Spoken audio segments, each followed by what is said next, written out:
তো নমস্কার বন্ধুরা, আমি চিরঞ্জিত। আজকে আমি কথা বলবো আমাদের রাজধানী দিল্লিতে 15 দিনের মধ্যে 2026 সাল 15 দিনের মধ্যেই 800 জন মানুষ নিখোঁজ হয়েছে। তো মানুষ যাচ্ছে কোথায়? আপনাদের মনে প্রশ্ন আসবে, মানুষ যাচ্ছে কোথায়? এবার বললে কি বিগত 10 বছরে 2,30,000 মানুষ নিখোঁজ হওয়ার রিপোর্ট হয়েছে শুধুমাত্র দিল্লি থেকেই। এর পিছনে কারণ কি? আপনাদের তো মনে প্রশ্ন আসতে পারে।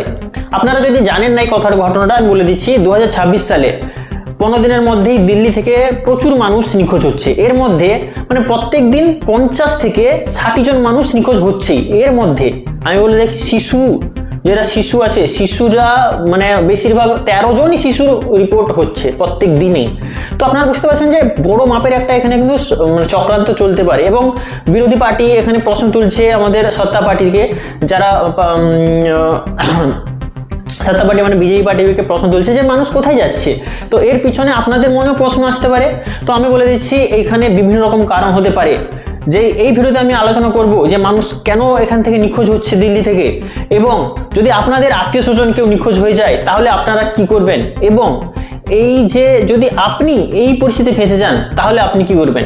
তো আপনাদের কাছে অনুরোধ, আপনাদের চ্যানেলে নতুন এসেছেন চ্যানেলটিকে অবশ্যই সাবস্ক্রাইব করবেন এবং পাশে থাকা বেল আইকনে ক্লিক করবেন। তাহলে আমি যখনই নতুন ভিডিও আপলোড করবো ওদের সামনে সর্বপ্রথম পৌঁছে যাবে। এবার ভিডিওর লাইক এখন থেকে করে দেন, কারণ আপনার ভিডিও লাইক করতে ভুলে যান।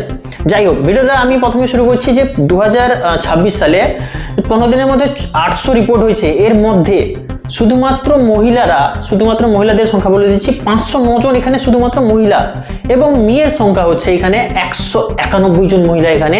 তো বেশিরভাগ আপনারা বুঝতে পারছেন যে মেয়ে মানুষই এখানে অপহৃত হচ্ছে। ছেলের সংখ্যা মানে বুঝতে পারছেন যে বিভিন্ন বয়সের মানুষ আছে এখানে, শুধুমাত্র যে একই এজের মানুষ সেরকম না। তো বিভিন্ন রকম মানুষ এখানে অপহৃত হচ্ছে। এবার বলে রাখি মানুষ কেন মিসিং হচ্ছে, যেটা বড় প্রশ্ন, যার জন্য এতক্ষণ আপনারা ভিডিওতে আছেন।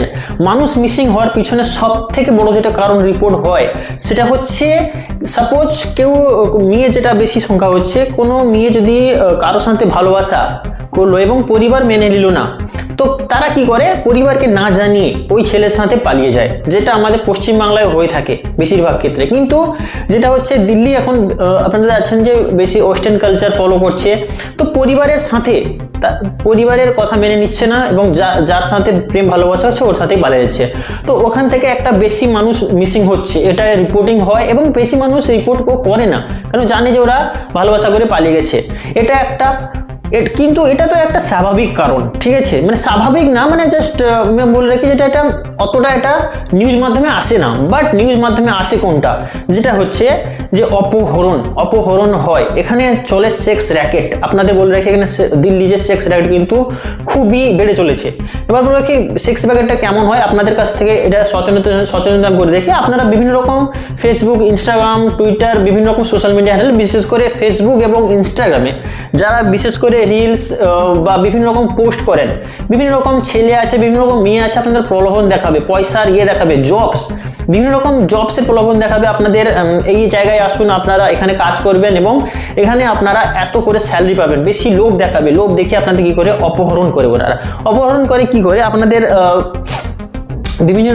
বিভিন্ন রকম সেক্স র্যাকেটে কাজে লাগায়। বিভিন্ন রকম যেটা হচ্ছে মানুষের শরীরের মধ্যে বিভিন্ন রকম অঙ্গ প্রত্যঙ্গ যেগুলো থাকে, যেমন চোখ, নাক তো বললাম, চোখ, কিডনি, যেটা বেশিরভাগ মানুষ থাকে, যেটা কিডনি বের করে কিডনি বিক্রি হয় দিল্লিতে। আমি বলে রাখি যে কিডনি যে কেনা বেচা যেটা হয় সেটা কিন্তু ইল্লিগাল 10% পুরো পৃথিবীর মধ্যে, কিন্তু এই দিল্লিতে কিন্তু এর সংখ্যাটা কিন্তু বেড়েই চলেছে দিন বা দিন। তো এর পিছনে সব থেকে যেটা বড় কারণ হচ্ছে, ওটা তো 1 নম্বর বলে দিলাম আমি, যেটা হচ্ছে নিজে থেকেই পালিয়ে যাচ্ছে।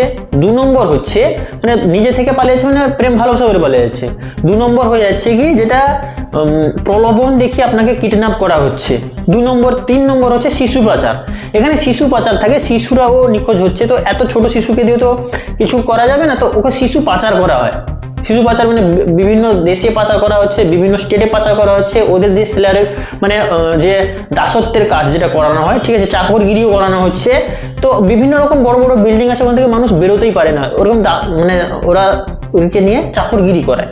তো বিভিন্ন রকম প্রলোভন দেখিয়ে কিন্তু ফাঁসানো হয়, এটা কিন্তু আমি বললাম 3 নম্বর কারণ।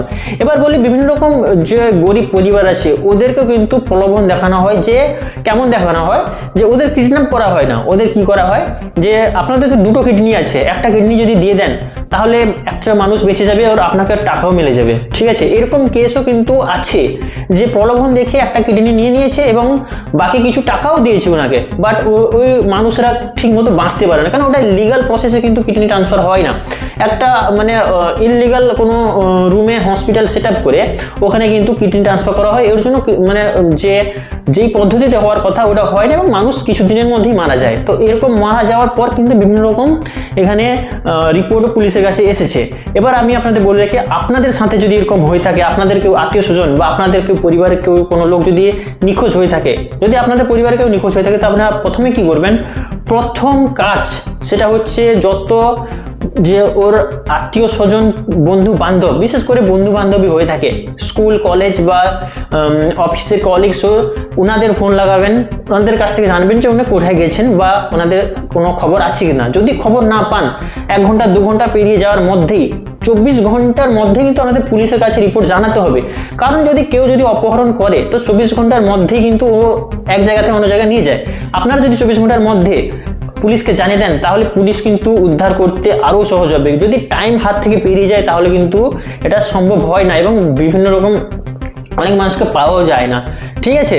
এবার আপনাদের যদি সাথে হয়ে থাকে তো আপনারা প্রথমে কি করবেন, যে আপনার লাইভ লোকেশন যেটা আছে সেটা কোনো আপনার বন্ধু বান্ধবকে পাঠিয়ে দেবেন, ঠিক আছে, বা কারো সাথে যে পুলিশ হেল্পলাইন নম্বর আছে ওখানে প্রথমেই মানে কল করার চেষ্টা করুন। এবার যেখানেও যান, যদি আপনি আপনাদের পরিবারকে জানাতে না পারেন, এমন কোনো বন্ধু বান্ধব রাখুন যাকে আপনি সব জিনিস সব কথা খুলে বলতে পারবেন, কোথায় যাচ্ছেন, কার সাথে যাচ্ছেন বা কার সাথে কথা বলছেন, কারোর সাথে প্রেম ভালোবাসায় জড়াচ্ছেন কিনা, যাই হোক এমন একজন বন্ধুকে আপনি জানিয়ে রাখুন এবং যেখানে যাচ্ছেন ওখানে কিন্তু বলে রাখুন।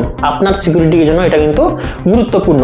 তাহলে আজকের ভিডিওটা আপনার যদি কেমন মানে ভালো লেগে থাকে, আর আপনারা অবশ্যই ভিডিওকে তো লাইক করবেন এবং কমেন্টে জানাবেন, ঠিক আছে, কমেন্টে জানাবেন আপনাদের আত্মীয় স্বজনের মধ্যে কেউ কি নিখোঁজ হয়েছে, বা আপনারা যদি চান এই ভিডিওতে কোনো কিছু ভালো লেগে থাকে বা কোনো কিছু উক্তি থাকে আপনারা যদি দেওয়ার, কমেন্টে লাগাবেন।